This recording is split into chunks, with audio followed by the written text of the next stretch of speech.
Your attitude determines your altitude. Your attitude determines your altitude. Yeah. Here are my weekly lessons learned. That's lesson number one. Your attitude determines your altitude. Stop giving your thermostat away. You're in control of your temperature. So when I say stop giving your thermostat away, thermometer, thermostat, well, a lot of times we're in and around different people, different environments, and those environments can get in and affect us.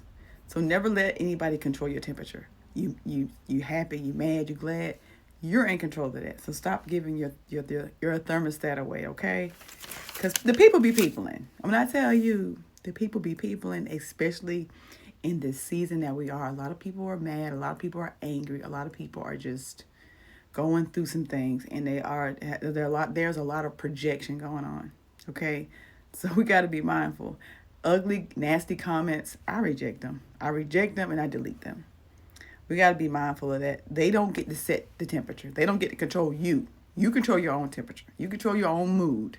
You're in control of you. Emotional intelligence is the ability to understand your emotions and the emotions of others. Okay?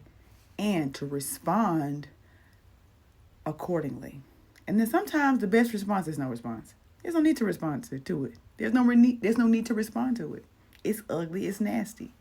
I just received an ugly, nasty comment. And I'm like, I wonder if they're okay. And guess what I did with that comment? I deleted it. And I went on with my life. I don't have to receive the things that people deliver to me. And you don't either. Okay? Next lesson. God deals with you privately before he introduces you publicly.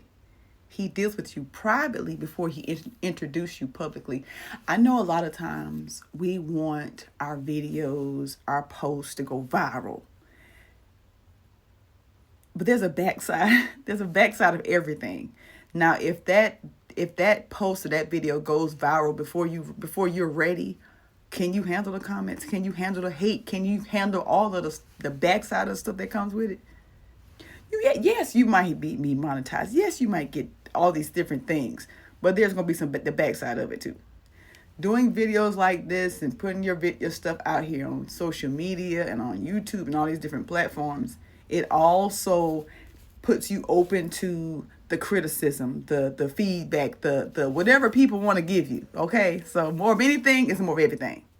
So I understand when it says God deals with you privately before he introduced you publicly. Had he made me go viral or do these things before he worked on this right here, before I got the work that I needed, I would be commenting, cussing everybody out. Got something to say, like trolling them just like they be trolling me. I would be clapping back just like they clap. I would be doing that, okay? Had he not did that.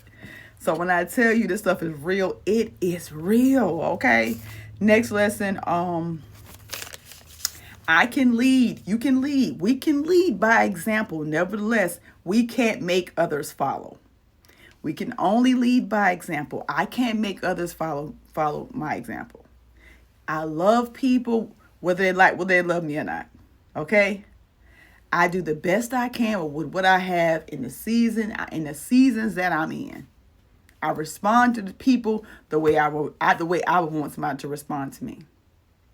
And there are people who are just not for me, and I know that.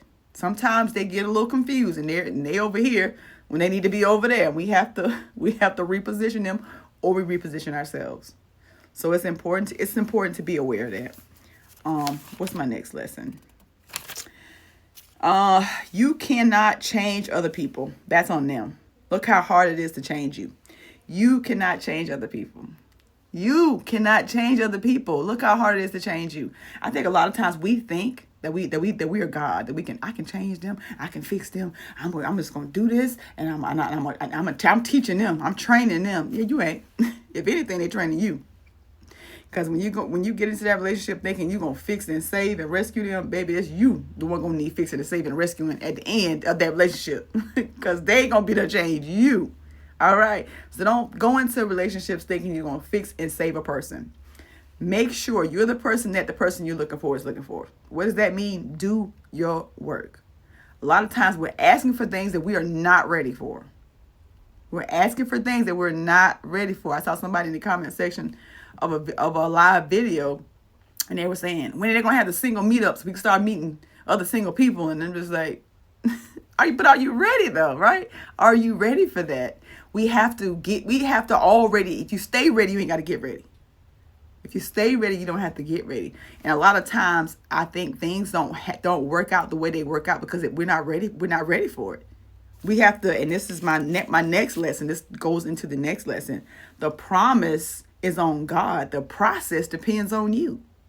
The promise is on God. The process depends on you. And a lot of times we're in our process. We're not ready for that thing. Because if we get it too soon, we're either gonna hurt it or we're gonna damage it. We're going to cause dysfunction. We're going to cause trauma too, right? If we get it too soon. There are a lot of relationships that I was not ready for, and I got into them anyway, and they did not work out because I needed to do my work. And what happened was I kept repeating that pattern. I kept repeating that cycle until I had to take a pause.